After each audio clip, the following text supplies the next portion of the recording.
नमस्कार, मैं हूं अनूप सक्सेना। मिशन 2022 में आज हम उत्तर प्रदेश में भाजपा नेताओं के दौरों को लेकर चर्चा करने वाले हैं। उत्तर प्रदेश के चुनाव दंगल में भारतीय जनता पार्टी की सत्ता बरकरार रखने के लिए केंद्रीय मंत्री अमित शाह ने कमान संभाली है। राजनीति के जानकार मान रहे हैं कि उत्तर प्रदेश में भाजपा को 2017 में सत्ता दिलाने में प्रधानमंत्री नरेंद्र मोदी ने अमित शाह को जिम्मेदारी सौंपी थी। शाह की रणनीति और आक्रामक शैली ने उत्तर प्रदेश की सत्ता में बहुजन समाज पार्टी और समाजवादी पार्टी का तिलस्म तोड़ा था। कहा जा रहा है कि लगभग पौने 5 साल तक सत्ता पर होने की वजह से सूबे में सरकार के खिलाफ एंटी इनकम्बेंसी है, जिसका खामियाजा भाजपा को भुगतना पड़ सकता है। ऐसे में एक बार फिर से अमित शाह ने अपने हाथों में कमान लेकर चुनावी शतरंज बिछानी शुरू कर दी है। उधर विपक्ष सरकार को खिलाफ बताते हुए तंज कस रही है कि योगी की विफलता की वजह से प्रधानमंत्री मोदी और गृह मंत्री शाह को यूपी में पसीना बहाना पड़ रहा है। आज हम इसी मुद्दे पर चर्चा करने वाले हैं। हमारे साथ 3 विशेष मेहमान हैं, हम आपसे उनका परिचय करा दें। हमारे साथ समाजवादी पार्टी की जेवा यास्मीन जी हैं, प्रदेश प्रवक्ता हैं। हमारे साथ भारतीय जनता पार्टी की नेत्री डॉक्टर ज्योति वर्मा जी हैं। डॉक्टर ज्योति वर्मा जी, आपका स्वागत है। और वरिष्ठ पत्रकार सुशील दुबे साहब हमारे साथ हैं। वरिष्ठ पत्रकार साहब, आपका भी बहुत बहुत स्वागत है। सबसे पहले मैं जेवा जी आपके पास जाऊंगा। मैडम, सरकारी संस्थाएं काम कर रही हैं, उस पर भी आपको ऐतराज है। प्रधानमंत्री, गृह मंत्री और भाजपा के वरिष्ठ नेता प्रदेश में दौरा कर रहे हैं, सभाएं कर रहे हैं, विकास के कार्य की बात कर रहे हैं, उस पर भी आपको ऐतराज है। तो मैडम, अगर विकास के काम हो रहे हैं तो इस पे आपको क्यों ऐतराज हो रहा है? क्या मंशा क्या है आपकी कि विकास के काम ना हो क्या?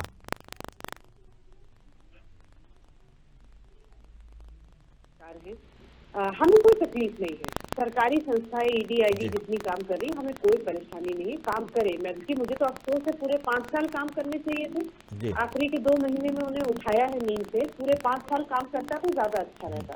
जहाँ तक बात सभाओं की है, हमें उसको भी तकलीफ नहीं है। तकलीफ तो भाजपा को है कि भीड़ नहीं आ रही है। पैसे दे दे के सरकारी बसें, सरकारी संसाधन यूज करने पड़ रहे हैं आपको भीड़ जुटाने में। शर्म तो नहीं आनी चाहिए। हमें कोई प्रॉब्लम नहीं है। प्रॉब्लम तो जनता को खुद दिख रही है कि पिछले 40 दिनों में अगर 10 दिन मोदी जी आते हैं उत्तर प्रदेश, तो इससे खुद पता चल जाता है कि उत्तर प्रदेश को इस समय कितनी जरूरत है उनकी। बंगाल में भी जरूरत पड़ी थी। सारा काम छोड़ के, देश भर का भार छोड़ के वो बंगाल में पड़े रहे थे। क्या हो गया? खेला हो गया। अब उत्तर प्रदेश की बारी आई है। इतने सारे स्टेट्स हैं, सारे स्टेट्स काम का छोड़ के उत्तर प्रदेश में उन्होंने डेरा डाला हुआ है। लेकिन उत्तर प्रदेश की जनता अगर मन बना लेगी खेला होगा तो खेला होगा। इसमें हमारा या विपक्ष के चाहने से कुछ नहीं होता। देखिए, चुनाव हमेशा ना सिर्फ रणनीति से नहीं लड़ा जाता है अनूप जी। रणनीति होनी चाहिए, लेकिन मुद्दे भी होने चाहिए। 5 साल के कार्यकाल के बताने वाले काम भी होने चाहिए थे, क्योंकि बताने के लिए कुछ है नहीं। तो अब जितने बड़े बड़े मंत्री आप उठा दीजिए, हमें कोई फर्क नहीं पड़ता। भाई, आप दूसरे प्रदेशों के मुख्यमंत्री उठा के यहाँ पे ला रहे हैं, क्या वो उस प्रदेश की चर्चा करेंगे?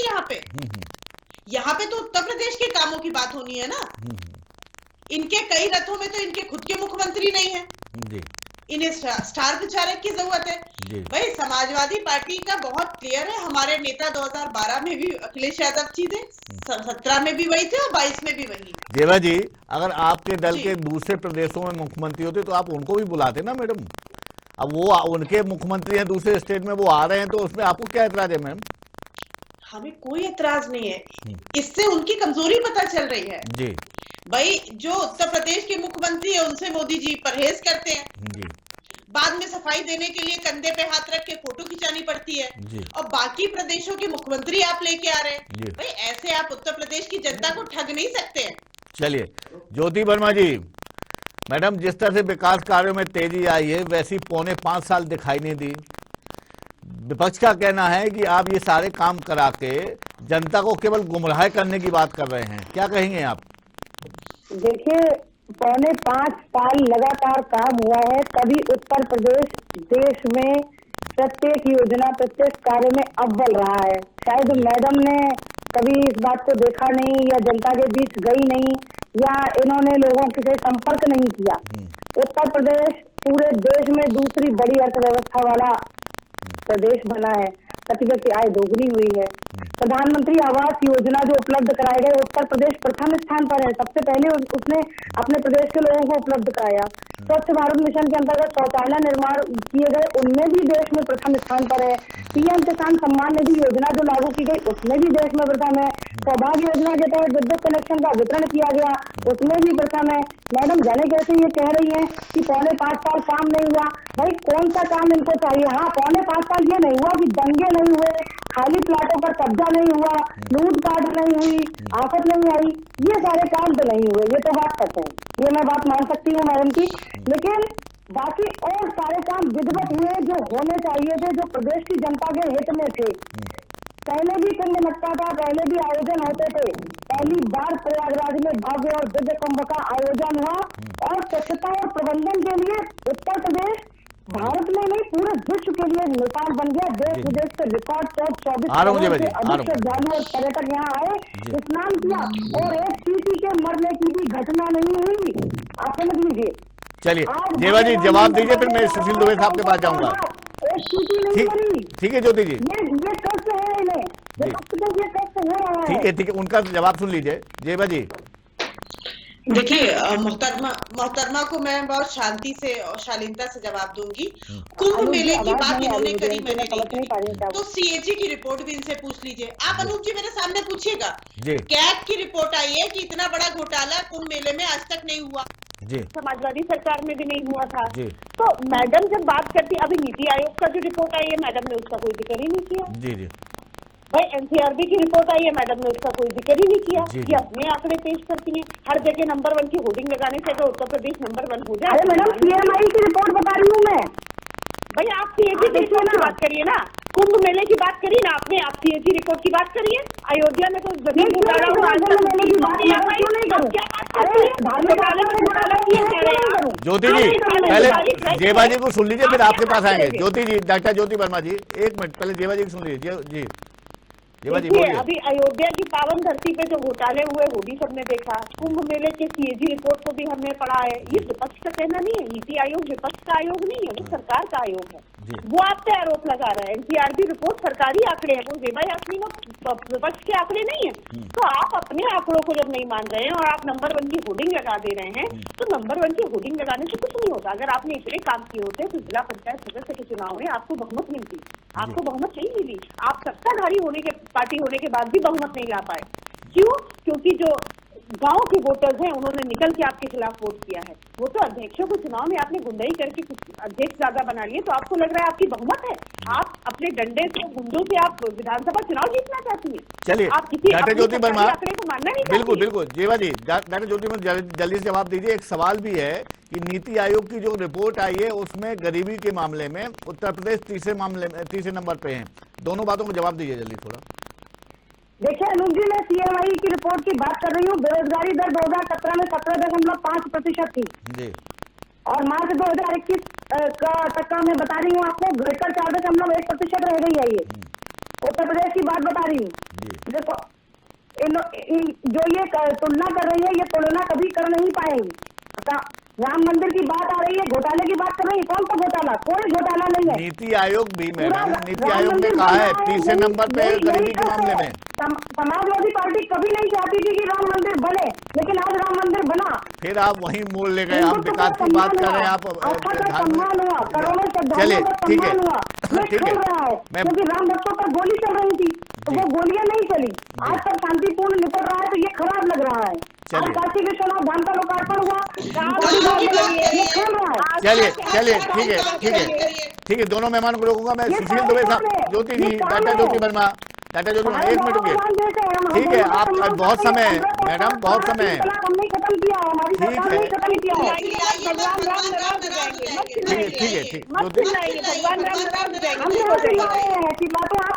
ज्योति जी थोड़ा सुनने दीजिए, आप सुनिए। मैं परिष्पत का सुशील दुबे साहब के पास जाऊंगा। सर, चुनाव नजदीक हैं और उत्तर प्रदेश में विकास के कार्य के बाद एक कार्य हो रहे हैं। सर, दिल्ली के नेता लखनऊ और उत्तर प्रदेश के हर जगह डेरा डाले हुए, तो क्या माना जाए कि भारतीय जनता पार्टी के केंद्रीय नेतृत्व उत्तर प्रदेश के मॉडल से संतुष्ट नहीं है, जो वरिष्ठ नेताओं को उनको यहाँ पे आना पड़ रहा है? अनुज जी, पहले तो मैं दोनों नेत्रियों को साधुवाद दूंगा, भाजपा की और सपा की, जिनके शहद भरे उत्तर से, उत्तर प्रत्युत्तर से राजनीति की कटुता को स्पष्ट दिखाई पड़ रहा है। अरे आप प्रवक्ता दोनों लोग हैं, बीजेपी की है, सपा की है, कम से कम उत्तर उसमें तो थोड़ा सा शहद और मिठास होनी चाहिए ना। ऐसा लग रहा है जैसे पता नहीं कौन सी, खैर जब भी है अभी ऐसा चलता रहेगा। मेरा निवेदन है कि डिबेट में और हाँ, अब मैं आपको उत्तर पे आता हूँ, बहुत दिनों बाद आपने मुझे याद किया है। जी। तो आपको धन्यवाद, आभार इस बात के लिए। आपका सवाल इस बात का है कि बड़े बड़े नेता क्यों आ रहे हैं ना? जी। तो आप अनूप जी ये बताइए कि आपने मायावती की भी सरकार देखी है? जी बिल्कुल। आपने अखिलेश यादव की भी सरकार देखी है? बिल्कुल। मायावती सरकार में भी नसीमुद्दीन, बाबू सिंह कुशवाहा, इंद्रजीत मौर्य, सतीश मिश्रा, ऐसे तमाम चेहरे होते थे कि लगता था मंत्रिमंडल है। ऐसे ही अखिलेश यादव के चेहरे होते थे, आजम खां, आपके चौधरी साहब, आपके शिवपाल जी, कई चेहरे होते थे, लगता था मंत्रिमंडल है। हमारे योगी जी के मंत्रिमंडल में आप बता सकते हैं आप योगी जी का मंत्रिमंडल है? वैसे तो है, लेकिन एक नाम से आप योगी जी के बाद नाम आता है उसमें, तो दो डिप्टी सीएम है, तो एक डिप्टी सीएम तो लगे ही रहते हैं दिल्ली से लखनऊ तक। और अब बात आ रही है इस बात की, आपका सवाल सार्थक है और सही सवाल है। आज की तारीख में ये निश्चित रूप से ये माना जाता है कि योगी जी ने कोई काम नहीं किया। अगर योगी जी काम किए होते तो आज ये ना होता। केवल ये कहा जाता ऐसे तमाम स्टेट के उदाहरण है जहाँ पर जो मुख्यमंत्री वर्तमान रहे उन्होंने काम किया, उन्हीं के नाम पे चुनाव लड़ा गया और दोबारा जीते और मुख्यमंत्री बने। काहे के लिए संदेह के घेरे में रखा जा रहा है? काहे के लिए टेरी महाराज वाला प्रकरण सॉल्व नहीं किया जा रहा है? काहे के लिए दिल्ली से, और योगी जी तो बुलडोजर लेके चलते ही चलते हैं ना, तो काहे के लिए दिल्ली से बेवजह के लिए आईटी टीम इस वक्त भेजी आ रही है? इस वक्त की बात कर रहा हूँ, बाकी आईटी टीम का तो रेड का वो तो एक समान प्रक्रिया चलती रहनी चाहिए। जहाँ भी अपराध हो, जहाँ भी भ्रष्टाचार हो, वो होना चाहिए। लेकिन टाइमिंग की भी बात होती है राजनीति में। तो ये सब तमाम चीजें ऐसी हैं जो योगी जी के लिए प्रश्न खड़ी कर रही है कि दिल्ली क्या चाहता है। और फिर जब दिल्ली, योगी जी ने पूरा एकदम हिंदुत्व का भगवा लहरा दिया, योगी जी ने बुलडोजर से तमाम माफियाओं की सांसें रोक दी, योगी जी ने पूरी तरीके से घर से पकड़ के नौकरियां दी हैं, बुलवा के सबको नौकरियां दी हैं। योगी जी के राज में सब अमन चैन है, तो क्यों नहीं दिल्ली ये कहता है कि मेरा अगला चुनाव श्रीमान योगी आदित्यनाथ जी के नेतृत्व में उनके मुख्य पर होगा और पूरी बीजेपी, इंटायर बीजेपी अगला मुख्यमंत्री लड़ाएगी, क्योंकि बीजेपी जीत रही है। तो हाँ, ये है संगठन के लोग हैं, आना चाहिए। कि संगठन के लोग में इतने बड़े बड़े लोग यहाँ आ चुके हैं, योगी जी का अस्तित्व उन सब बड़े लोगों के बीच में ऐसा हो गया कि जैसे कोई नया चुनाव हो रहा है, नया मुख्यमंत्री का चुनाव होगा और नया चेहरा आएगा। तो इन सब संदेह को देखते हुए कहीं ना कहीं आपका सवाल सार्थक है कि योगी जी फ्री हैंड नहीं है। कोई कहता है इनको बनना, तो मैं तो ये मान के चलता हूँ कि अगर योगी जी फ्री हैंड नहीं है तो क्यों नहीं शाह जी को उत्तर प्रदेश का मुख्यमंत्री का चेहरा घोषित कर देते, सारा संकट ही खत्म हो जाएगा। जी भाजपा नेत्री डॉक्टर ज्योति वर्मा जी, सुशील दुबे साहब के जो बात कही उसका जवाब चाहता हूं मैं। ज्योति जी, हेलो ज्योति वर्मा जी, आपने सुशील दुबे साहब की बात सुनी होगी, उसका जवाब दीजिए। हेलो जी, आवाज आ रही है? साफ नहीं आ रही है आपकी मुझे, बीच में भी कह रही थी कुछ। ज्योति जी, वरिष्ठ पत्रकार सुशील दुबे साहब का यह कहना है कि जिस तरह से केंद्रीय नेतृत्व उत्तर प्रदेश में सक्रिय है, उससे ये लगता है कि योगी जी फ्री हैंड नहीं है और योगी जी पर उनको भरोसा नहीं है, इसलिए इनको सारे वरिष्ठ नेताओं को उन्होंने झोंक दिया चुनाव में। दूसरी सवाल ये है कि अगर बहुत अच्छे काम किए हैं, सारे काम किए हैं, बेरोजगारों को नौकरी दी है, सब कुछ किया है, तो क्यों नहीं भारतीय जनता पार्टी एक बार घोषणा कर देती है कि अगला मुख्यमंत्री आदित्य योगीनाथ जी ही होंगे? क्या कहेंगे आप?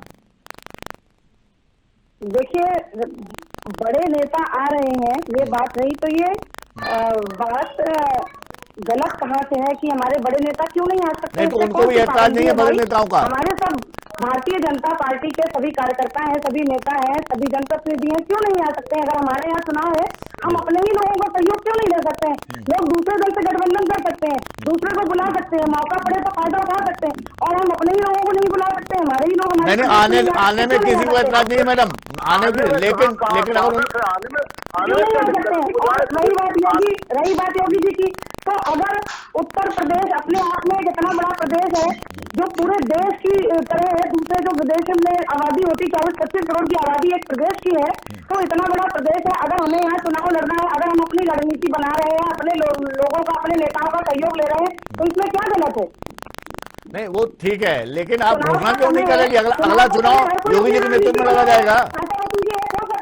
और हमारे अमित शाह जी नहीं आ सकते हैं, जो हमारे गृह मंत्री भी हैं और हमारे पूर्व राष्ट्रीय अध्यक्ष भी रहे हैं और हमारी अपनी पार्टी के, तो हम उनसे सहयोग नहीं ले सकते? भाई ये कौन सी बात है? लेकिन मैडम अगर योगी जी ने बेहतर काम किया है तो आप अपने दल से कहिए ना कि उनको घोषणा करा दें कि ये इनके नेतृत्व में अगला चुनाव होगा, अगला मुख्यमंत्री यही होंगे, अगले मुख्यमंत्री। नहीं तो ये हमारी पार्टी का मसला है, ये हमारा अपना विषय है, इसके लिए विपक्ष क्यों परेशान है? विपक्ष की बात तो एक कह रहा है, हमारे यहाँ आप बता सकते हैं भाजपा का अगला प्रदेश अध्यक्ष, अगला राष्ट्रीय अध्यक्ष, अगला कौन होगा? नहीं बता सकते हैं, लेकिन सपा का बता सकते हैं, बसपा का बता सकते हैं, क्योंकि उनके पास एक ही नाम है, एक ही चेहरा है, एक ही चीज है, और एक परिवारवाद की पार्टी है, जातिवाद की पार्टी है, तुष्टीकरण की राजनीति करती है। चलिए आपने जवाब को दूसरा मोड़ दिया। देवा जी ठीक है जी सर। अभी ज्योति जी कुछ देर पहले कुंभ का बता रही थी, बखान कर रही थी जी तमाम बातें, तो कुंभ तो हजारों सालों चला रहा है, ये तो शायद ज्योति जी भी जानती होंगी। और दूसरी बात शायद ज्योति जी ये नहीं जानती है कि आजम अभी अरे बड़े सुन तो लीजिए ज्योति जी, आप डॉक्टर साहब, अरे डॉक्टर ज्योति द्विवेदी सुन लीजिए सर को सुन लीजिए, फिर आप जवाब दीजिए। मैं कह रहा हूँ कि आजम खां भी एक समय पर कुंभ के इंचार्ज रहे हैं, और आजम खां जब मंत्री इंचार्ज थे नगर विकास के, तो पूरा कुंभ सकुशल संपन्न कराया है, यही आजम खान है। तो कुंभ जी सर जी तो कुंभ तो ये अयोध्या पे जो इतने घोटाले जो रजिस्ट्री अभी ट्रस्ट में हुआ है, आज अखबार में हेडिंग छपी है, इसके बारे में क्या आएगा? क्या यही राम नाम का काम है? ये जमीनें पहले खरीद ली जाए, फिर सस्ते में फिर बेची जाए, उसमें विधायक भी इन्वॉल्व हो, उसमें पिछला वर्ग का अध्यक्ष भी इन्वॉल्व हो, फिर डीएम भी इन्वॉल्व हो, इसके बाद ये काफी है। चलिए ज्योति जी आपके पास जवाब और दीजिए, तो मैं जेवा जी के पास जाऊँ। ज्योति वर्मा जी, आप बहुत सम्मानित हैं हमारे लिए, क्योंकि आप पत्रकार हैं, आप किसी पार्टी के प्रवक्ता नहीं हैं। तो जो बात आपने कुंभ की बात की, तो मैंने जो बात कही वो कहीं से भी काटने योग्य नहीं है, ठीक है? देश विदेश में रिकॉर्ड बनाया है इस बार जो आयोजन हुआ, और ये जो चलिए ठीक है मैडम, आपकी बात आ गई, जो जांच हुई है, आप विस्तृत तरीके से उसको देखिए और समझिए। इस विषय पर भी एक डिबेट हो चुकी है, और आज का विषय भी ये नहीं है, चलिए है कि बड़े नेता क्यों आ रहे हैं। तो ये जो विषय है, हम आने का दिक्कत नहीं है, ज्योति जी आने का स्वागत है, बड़े नेताओं का बनने नहीं दे रहा, तो सरकार आ रही है, लोग गोली चला रहे हैं कार सेवकों पर, कि राम मंदिर नहीं बनेगा। चलिए ज्योति जी ठीक है, हिंदुओं की आस्था का प्रश्न है, ठीक है, ऐसी बात कर रहे हैं। ठीक है ज्योति जी। जेवा जी सर, एक बात कह दूं, हाँ ज्योति जी दूसरों को सुने ना, ओवरलैपिंग होती है, आप सुन नहीं समझ नहीं पाते क्या बोल रहे हैं आप। ठीक है मैडम, ठीक है, तो भाई आपकी सरकार आएगी तो मार काट लीजिएगा, हमारी आएगी तो हम अमन और चैन रखेंगे। ठीक है सर, जल्दी से आप कहीं पे जेवा जी के पास जाना है मुझे। मैं ये कह रहा हूँ, अक्सर बीजेपी वाले कार सेवक, गोली चलाई, हत्यारे, ये वो तुम्हें यही डायलॉग दिया करते हैं, ठीक है? क्या इनको नहीं मालूम है कि गोली चलाने के बाद 4 बार हिंदू नेता, बैकवर्ड हिंदू नेता मुलायम सिंह मुख्यमंत्री बने हैं, वही गोली चलाने के बाद? वो हिंदू है ना, मुसलमान तो नहीं है। तो किन लोगों ने इनको 4 बार मुख्यमंत्री बनाया? क्या मुसलमानों ने खाली मुख्यमंत्री बना दिया इनको? ये हमेशा राम भक्त, हत्यारे, गोली, ये अरे वो ये इस बात का कोई मतलब नहीं है। वही तो आप बताइए, क्या मुलायम सिंह हिंदू नहीं है?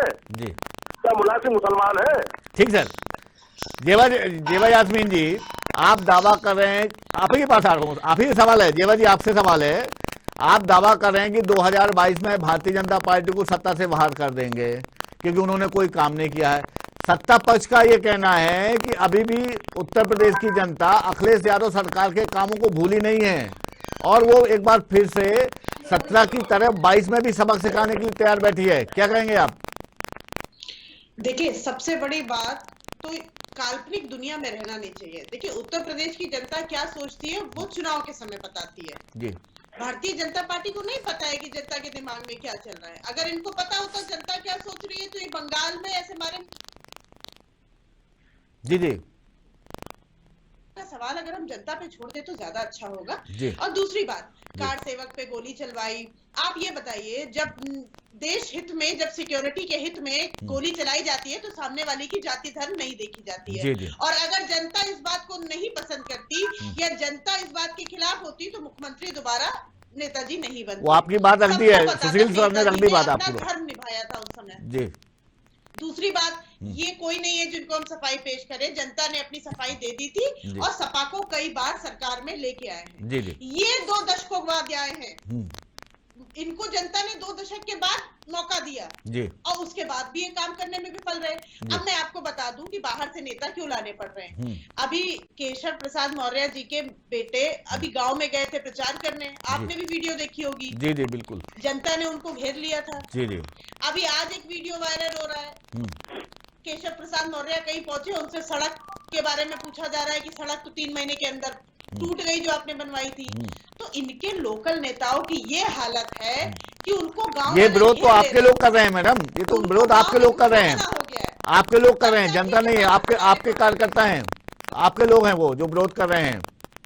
अरे सर, हम अब तो जो हो रहा है बस वो विपक्ष कर रहा है जी। अब तो योगी जी को खांसी भी आ जाए तो विपक्ष ने कुछ किया है। जी। इनकी कोई गलती नहीं है। जी। अब आप बताइए, अभी प्रवक्ता महोदय ने बहुत अच्छी बात रखी कि Azam Khan being a minority, जब कुंभ उन्होंने ऑर्गेनाइज किया तो हर जगह प्रशंसा हुई और एक पैसे का भी करप्शन नहीं सामने आया। और ये जो हिंदुत्व की सरकार है, सीएजी को अपना रिपोर्ट पेश करना पड़ा कि इतने बड़े लेवल का भ्रष्टाचार कुंभ में कभी नहीं हुआ, फिर भी मैडम बैठ के गीत गा रही है कुंभ मेले की। अरे इनको तो शर्म से जिक्र नहीं करना चाहिए। अभी कौन सा घोटाला अयोध्या का हम लोग के सामने नहीं आया, मैडम तब भी गला फाड़ फाड़ के चिल्ला रही है। अरे ठीक है, अगर आपकी कोई गलती है तो कम से कम चुप तो रहिए, आप मानिए तो। अब जनता को डिसाइड, अब जनता का भी फैसला खुद ही सुनाई दे रही है 2022 से पहले। अब बताइए ऐसी आपको कैसी मिलेगी? भाई 200 पार तो ये बंगाल में भी जा रहे थे, 300 पार अभी से ये जा रहे हैं। अरे कुछ जनता के भी उसमें छोड़िए, जनता का काम है, जनता को करने दीजिए, आप अपने काम तो गिनाइए। ज्योति वर्मा जी, भ्रष्टाचार गिना रहे, चलिए ज्योति वर्मा जी, ठीक है मैडम, ठीक है। कितना भ्रष्टाचार किया कुंभ में, नेताओं ने भी डिवाइड कर दिया भाई, आपने तो लोकल और ब्रांडेड नेता बना दिए मैडम। कहाँ मैडम आप जो कह रही है कि हत्या हो रही है, आप का केस देख लीजिए, लखीमपुर में गाड़ी चला दी इनोसेंट किसानों पे, आप यहाँ कह रही है कि हत्याएं समाजवादी पार्टी में होती है। आपके राज्य बताइए, नेता भी लोकल और ब्रांडेड नेता है क्या भाई? गाड़ी चलाता है, मंत्रिमंडल में है, आपको तो खड़े चलिए एक सवाल कर लूं मैं, जेवा जी, ज्योति वर्मा जी, अब सवाल, चलिए मैं सवाल को दूसरे डिबेट को दूसरा मोड़ देता हूं मैडम, ठीक है। बहुत हो गया, आरोप प्रत्यारोप हो गया मैडम, ठीक है। डॉक्टर ज्योति वर्मा जी, आप कह रही हैं इनके लोकल नेता, आपके नेता ब्रांडेड है तो इसका मतलब विदेश से आए, भारत वर्ष उत्तर प्रदेश में रहते ही नहीं है। डॉक्टर ज्योति वर्मा, एक सवाल ले लूं मैं आपसे, बातों में गंभीरता रखिए, शब्दों में गंभीरता रखिए। ठीक है, वो ध्यान रखेंगे। डॉक्टर ज्योति वर्मा, किसान वापस लौट गए हैं, घर चले गए हैं, लेकिन उनका ये कहना है कि इस बार भारतीय जनता पार्टी को सपोर्ट नहीं करेंगे, क्या कहेंगे? ऐसे में आपको नुकसान नहीं होगा मैम? भारतीय जनता पार्टी को हर वर्ग, हर जाति, हर धर्म, किसान, मजदूर, गरीब, सब कोई सपोर्ट करेगा, अन्नदाता तो पूरी तरह सपोर्ट करेगा, क्यों नहीं करेगा जी। लेकिन उनका धमकी दे रही है, धमकी की चोट पे वोट लेंगी है। चलिए सुशील दुबे साहब, आपने दोनों मेहमानों को सुना, और सर अभी पिछले दिनों राकेश टिकैत साहब ने कहा कि हम समाजवादी पार्टी और आरएलडी को समर्थन करेंगे। ऐसे में सर पूर्वांचल में या किसानों का पश्चिम यूपी में भारतीय जनता पार्टी को नुकसान नहीं होगा सर ऐसे में? लेकिन मैं आकलन में दोषी नहीं, आकलन नहीं कर सकता कि क्या होगा क्या नहीं होगा जी। लेकिन मैं इतना जानता हूँ कि चुनाव पूरा योगी वर्सेस अखिलेश यादव हो गया है। जी जी।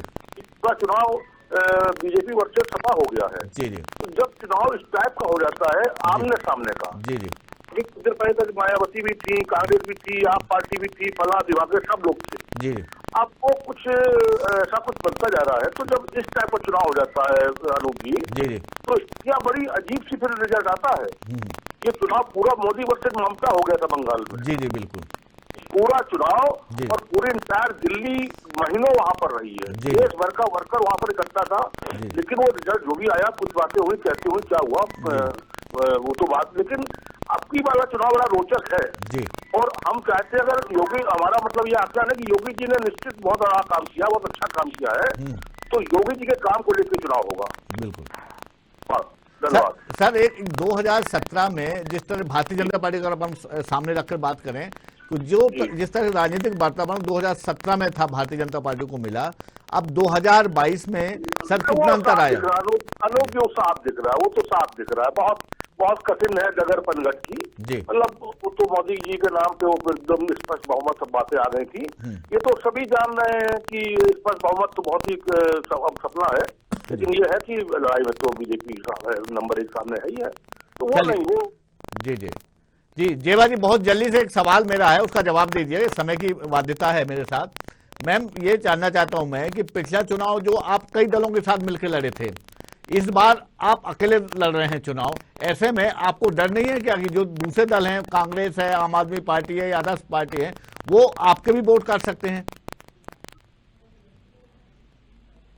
देखिए, हम लोकतांत्रिक देश में रहते हैं, सबको आजादी है, कितनी पार्टी से सबको आजादी है चुनाव लड़ने की, और हमें किसी से डर नहीं है। हम अपने काम के भरोसे अपने पे विश्वास करके चुनाव में जा रहे हैं, किसी और पार्टी पे विश्वास करके नहीं जा रहे। जहाँ तक बात है कि 2 चुनाव हमने गठबंधन से लड़े, तो बिल्कुल लड़े, तो बड़ी पार्टियों से हमने गठबंधन किया और दोनों ही विफल रहे हो, और हमने उससे काफी कुछ सीखा है। इस बार हम अकेले चुनाव लड़ रहे हैं, जनता पर भरोसा करके कि वो समाजवादी पार्टी पे भरोसा करेगी, और 2012 में भी जब अकेले लड़े थे हमें बहुमत की सरकार मिली, और इस बार छोटे दलों को अपने साथ लेके चल रहे हैं जो हमारी लाइक माइंडेड पार्टी है। सर, मैं अंतिम सवाल आपसे पूछूंगा, हालांकि समय की बाध्यता, ज्योति वर्मा के पास भी जाना चाहता था। सर, अभी भारतीय जनता पार्टी के लिए विधानसभा जो चुनाव है उसमें किस तरह की दुश्वारियां, समस्याएं आ सकती हैं सर? सुशील दुबे साहब। हाँ, बताइए। मेरा सवाल ये है कि अब चुनाव सामने हैं, इस बार सरकार के लिए किस तरह की समस्याएं उत्पन्न हो सकती है सर, किस तरह की रुकावटें हो सकती हैं? बुलडोजर वर्सेज विकास पर चुनाव होगा, बुलडोजर वर्सेज विकास पर चुनाव होगा। जी, निश्चित तौर पर बहुत संक्षेप में आपने बता दिया। मैं, समय की बाध्यता है, मैं ज्योति वर्मा के पास भी जाना चाहता था डॉक्टर साहब का, लेकिन फिर कभी, मेरा सवाल ये है कि जिस तरह से बड़े नेताओं का यूपी यात्रा हो रही है और विपक्षों के लिए एक चुनावी सवाल हो सकता है, लेकिन अगर वो ये यात्राओं के जरिए विकास के काम हो रहे हैं तो विपक्ष को भी इस पर ऐतराज नहीं जताना चाहिए। लेकिन इस तरह का जो ये दौरे हैं या इस तरह के जो विकास के कार्य हो रहे हैं, अगर 5 साल होते तो और भी बेहतर होता। फिलहाल इतना। डॉक्टर सुशील जी आपका, डॉक्टर ज्योति वर्मा जी आपका और जेवा जी आपका, तीनों मेहमानों का बहुत बहुत शुक्रिया। हम कल मिशन 2022 में नए मुद्दे के साथ, नए पैनल के साथ आपसे फिर से रूबरू होंगे। तब तक के लिए देखते रहिए साधना न्यूज। नमस्कार।